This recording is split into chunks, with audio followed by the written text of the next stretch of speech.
Good morning, bonjour à tous. Je suis Charlie Angus, député fédéral de Timmins Bay James et porte-parole pour les effets d'éthique. We're doing our end-of-year roundup on the scandal that absolutely rocked the Liberal government of Mr. Trudeau.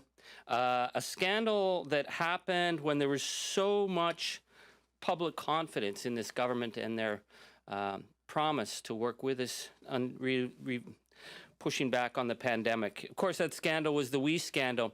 And the reason I'm speaking about it this morning is because the documents that they were forced to turn over have given us a picture into how the Liberal government operates that is very, very, very concerning.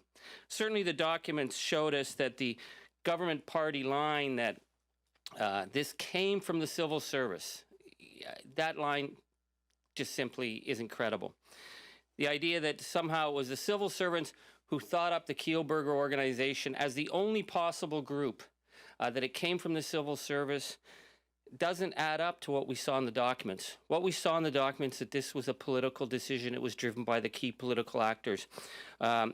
We've already spoken about the role that Minister Chagger played. April 17th, that meeting with Craig Kielburger and Sophia Marquez of WE set this thing in motion. From that moment on, there was no other option on the table. This was driven because Madame Chagger had met with WE, discussed with them the ideas, and then WE was in the driver's seat.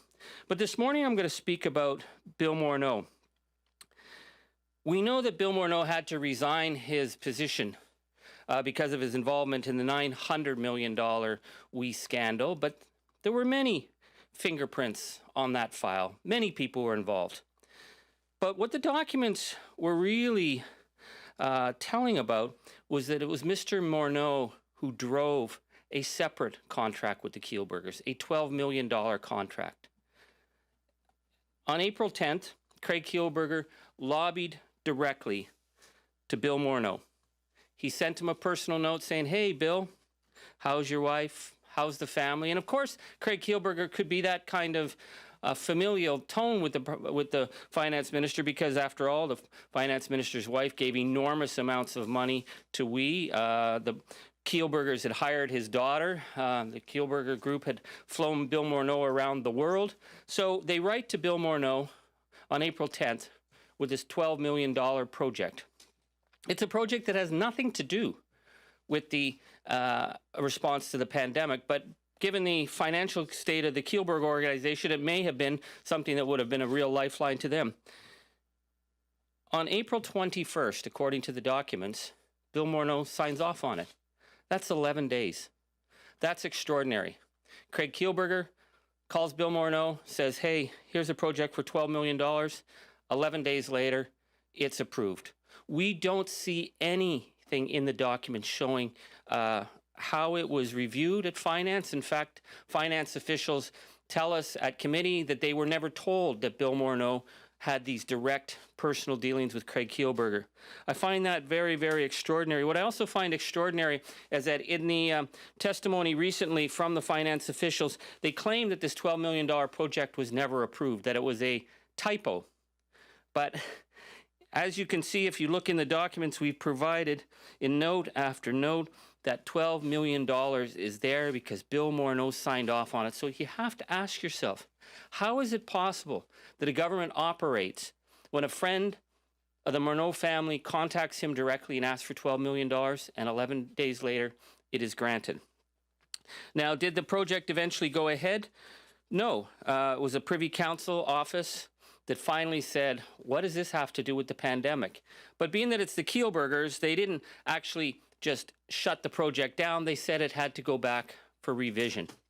Once again, it's an example of the kind of favoritism that someone close to the finance minister was given. I'm very concerned by this because given that it was sent directly to Bill Morneau, we don't see any other finance official reviewing it other than to say that Bill Morneau gave it his verbal okay, that Bill Morneau has put himself in a very serious conflict of interest in terms of the Act, Section 4, helping friends, Section 5, the need not to put yourself in a conflict of interest, Section 6 of the Conflict of Interest Act, the need to recuse yourself, and of course, Section 7, not to give preferential treatment to friends. And how could we say that this contract wasn't a case of preferential treatment? So the other thing I'm here to do today, I asked my colleagues in the media to help us find Bill Morneau, because we've asked him to come back to committee and explain himself, because when he came to committee the last time, we didn't have any documents. We didn't know what was going on in his office. We had to take him at his word when he said he never spoke to Craig Kielburger on April 26 about these contracts. Bill Morneau's testimony was that he simply called to check in and make sure everything's okay, but Craig Kielburger's notes show differently, that they talked about this contract. So we're trying to find Bill Morneau, but apparently we can't seem to locate him. And I find that extraordinary.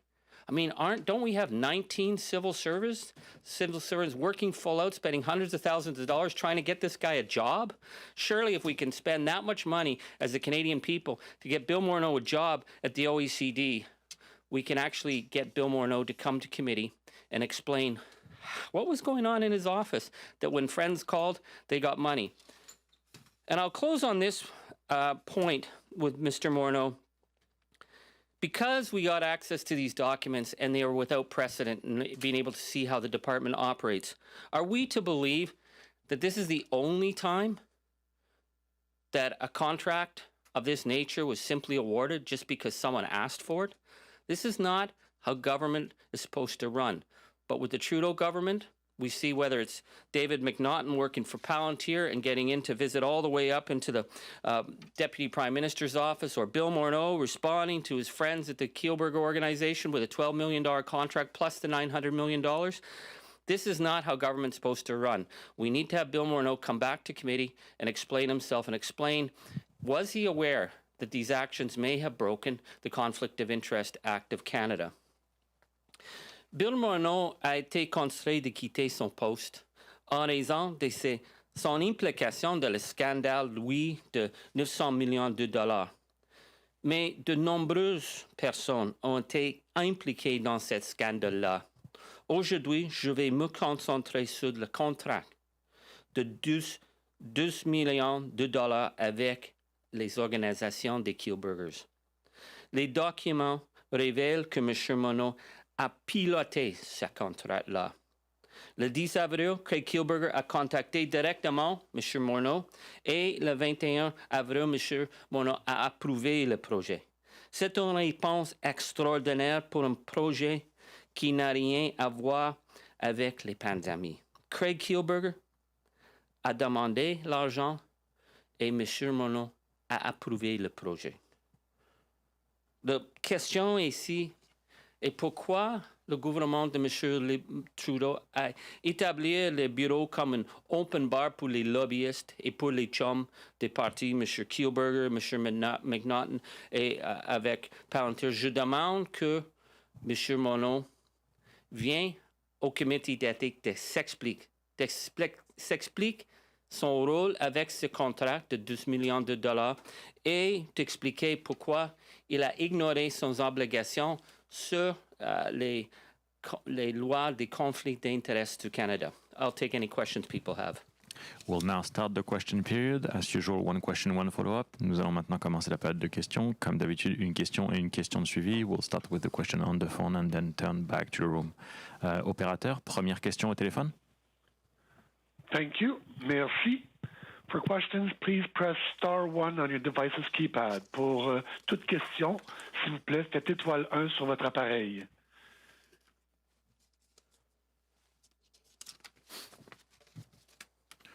All right, we'll start with a question in the room, and then we'll turn back to the phone later on.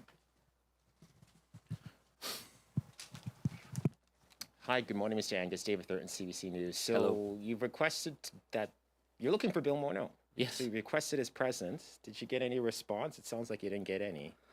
Well, apparently they were having trouble finding Bill Morneau, and I find that really surprising. I really don't think we need to go put his picture on a carton of milk. But Bill Morneau, from what we've heard, the federal government has invested something like 19 civil servants to try and get this guy hired at OECD. I think before he goes off to the OECD, he needs to come to our committee and explain why he was promoting this $12 million contract that was sent to him personally by the Kielburgers.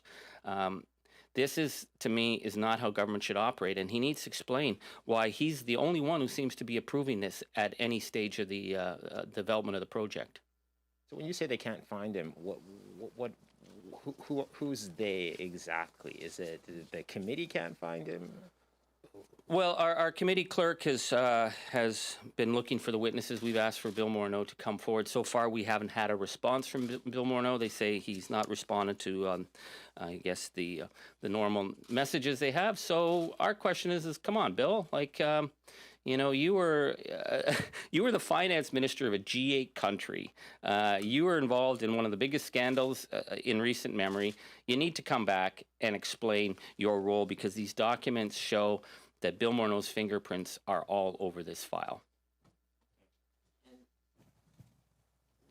This is a very complicated and confusing probe that you and other MPs are pursuing.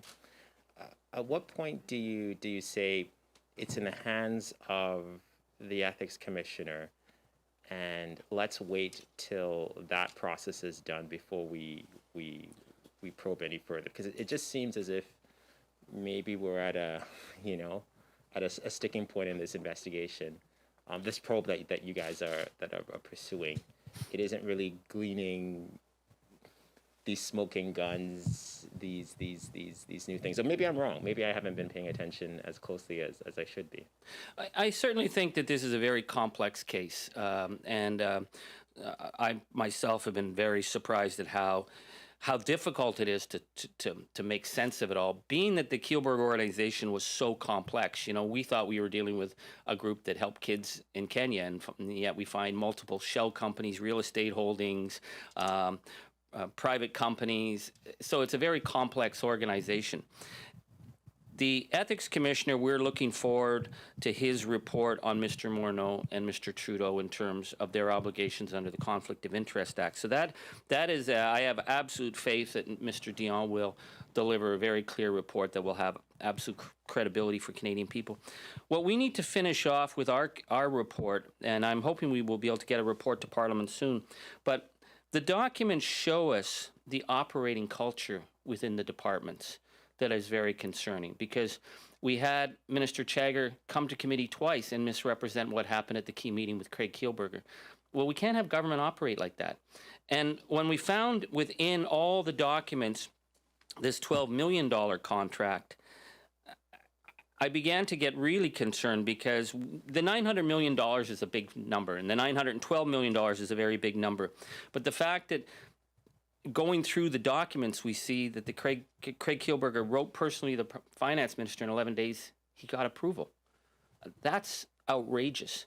I represent First Nation communities where we've had people medevaced out and were literally dying in hospitals in communities like Kenora and Thunder Bay because of the conditions in their community.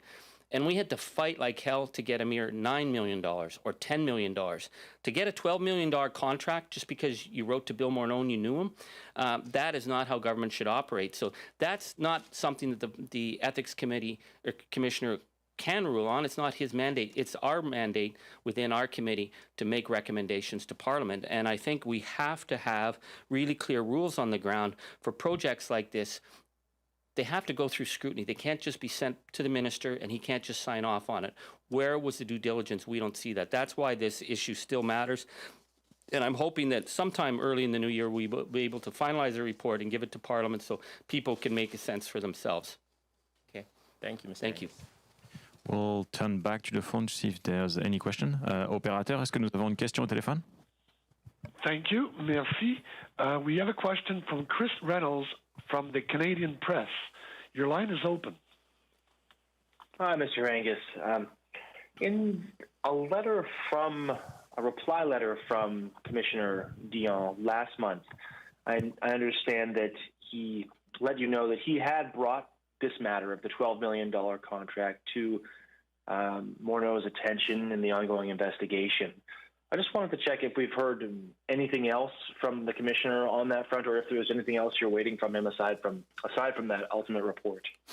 No, it's up to the commissioner to carry on his report with it. He doesn't need to report to us. He responded to me over this $12 million contract. But the reason I'm bringing it back here, and the reason I've been focusing a lot on it, was that we had representatives from Finance Committee just 2 weeks ago at our committee, and I was very surprised at their testimony, because they made it seem as if this $12 million had never been approved. They said it was a typo. I would advise anyone out there in media land, Google $912 million we contract. You will see how many times $912 million comes up. And yet we were told, oh no, that $912 million, that was a typo. It only happened once. There was only $900 million. That $12 million contract is key. Why are the finance officials attempting to tell us that it was never signed off on when we have the documents that show Bill Morneau's support? In fact, he seems to be the only one supporting it. I would imagine even finance might not have supported it, but Bill Morneau did. And so the fact that the finance department is, at this time, I still think trying to cover up for Mr. Morneau makes me question this contract even more. You also mentioned that these documents hint at a broader problem with the culture at the department.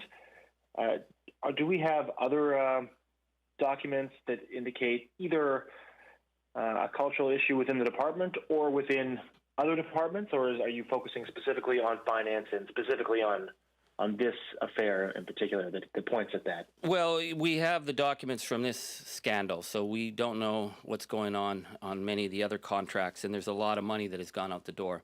But we certainly know with the ESDC that Madame Chagger, if you look at the testimony, was asked twice if she had ever met with the Kielburgers in lead up, and she'd said to us, no, we were not discussing.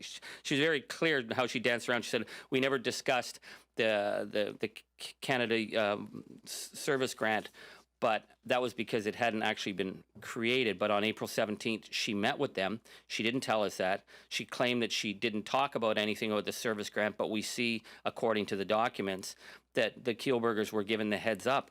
That's April 17th. April 18th, Finance is telling their people not to talk to Shopify or any other possible players, because now they have the people they want to work with. By Monday morning, Finance is being already given briefings on the Kielburger plan. So the operating culture with Madame Chagger in giving the heads up to we was really inappropriate. And I have to say, this is not an organization like YMCA or that could have done the job, or Imagine Canada or Volunteer Canada. All these groups could have done the job. But this is the only one that had personal relations. Madame Chagger had been invited to participate in We Days. Madame Qualtrough had been invited to participate in We Days. Bill Morneau's daughter was hired by We. He was flown around the world by them. And of course, we know that after the Prime Minister was elected, the Kielburger brothers hired his mother and brother. So there was a very close relationship. And I think that lack of perspective on the part of the ministers put their staff in a bind, and it's really disturbing how they're attempting to make it seem as though the civil servants came up with this idea, but the documents will even show that Madame Wernick, who's been blamed for being the woman who thought this all up, says it's up to Minister Chagger. If this is what she wants, we will do it. So this is the operating culture that was going on. They knew the Kielburger group. They were friends with them. They got to go to all their events. And when it came time for looking at giving out enormous amounts of money that no other charity got, nobody else was even considered. Nobody was at the table. No other bids were taken. This is not how you do public spending, even especially in a pandemic. Operator, next question on the phone. Thank you. Merci. Next question, Tom Korski, Blacklocks. Line open. Thank you, Mr. Angus. Committees have subpoena powers. Will you subpoena Bill Morneau, or at least present that motion to the committee? We are going to give Bill Morneau the opportunity to show up, as we will also give the opportunity to the Kielburgers to come back. Sophia Marquez, the Director of Government Relations for WE, and Victor Lee, who also has not shown up so far. We are going to make an outreach to them in January to make sure they're willing and ready to come back. And if we have any reluctance, then I certainly will be willing to bring a summons to call them to show up at committee. On a separate matter, but not unrelated, Mr. Angus, I want to ask you about those Speaker Spotlight documents disclosing talent fee payments to the Prime Minister and his wife. I understand you're subject to a confidentiality order, but you can characterize those documents.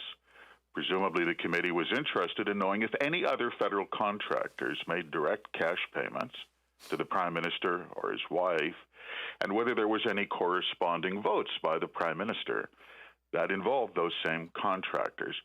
You are able to characterize those documents and perhaps indicate whether they have been referred to the Ethics Commissioner. So can I ask you that, Mr. Angus? In terms of those documents, what Speaker Spotlight had were documents prior with the Prime Minister to 2013, prior to doing the speaking circuits that people are aware that that's already been revealed.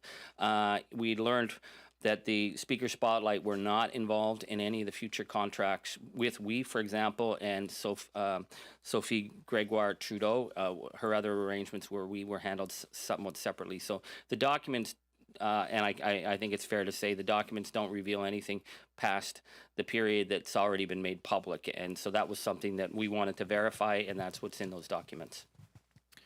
Operator, next question. Thank you. Merci. Next question, Rachel Gilmore, Global News. Line open. Hi, Mr. Angus. I was hoping to ask you about something a little bit, well, completely unrelated to your press conference today. Erin O'Toole said recently to a group of Ryerson University students that residential schools were created to, quote, provide education, but then became, quote, horrible. I'm just wondering if you have any reaction to that comment from him and whether you think he needs to do anything in the wake of his comments. What's really, really concerning when I read Erin O'Toole's comments about the residential schools is we know that there is a pattern among deniers to rewrite the facts that were found in the Human Rights, in the Truth and Reconciliation Commission, the thousands and thousands of pages of evidence that laid out that these institutions were not set up to provide education. They were set up to destroy the Indian family. That meets one of the tests of genocide, which is what the commissioners found. I find it very, very concerning that Erin O'Toole, as a leader, potential leader of this country, would be engaged in such historical revisionism. I know that Erin O'Toole likes to have a big tent. His big tent seems to include anti-vaxxers and now the historical revisionism of Senator Bayek. But these are false statements. It was false when Senator Bayek stated it. It's false when Erin O'Toole says it. And we're talking about policies that set out to destroy families, to destroy identities, to literally kill the Indian and the child. And Erin O'Toole needs to do better. This is really cheap stuff from him. And your colleague, Leah Gazan, she started a hashtag Resign O'Toole that's trending on Twitter right now. I'm wondering, do you support that call? Do you think that Erin O'Toole should resign? Well, I really have a lot of, I'm inspired by Leah Gazan willing to take on the power structure. And Erin O'Toole shows himself that he is willing to use very, I think, disgraceful, revisionist, race baiting to win Conservative votes. I'm not going to say one way or the other whether he should resign, but I think he needs to explain himself. Opérateur, prochaine question au téléphone. Once again, please press star 1 on your device's keypad if you have a question. De nouveau, faites étoile 1 sur votre appareil pour toute question. No further questions registered. Il n'y a plus de questions. Retour à la salle. Right. Merci. This concludes the press conference this morning. Merci à tous. Thank you. Thank you.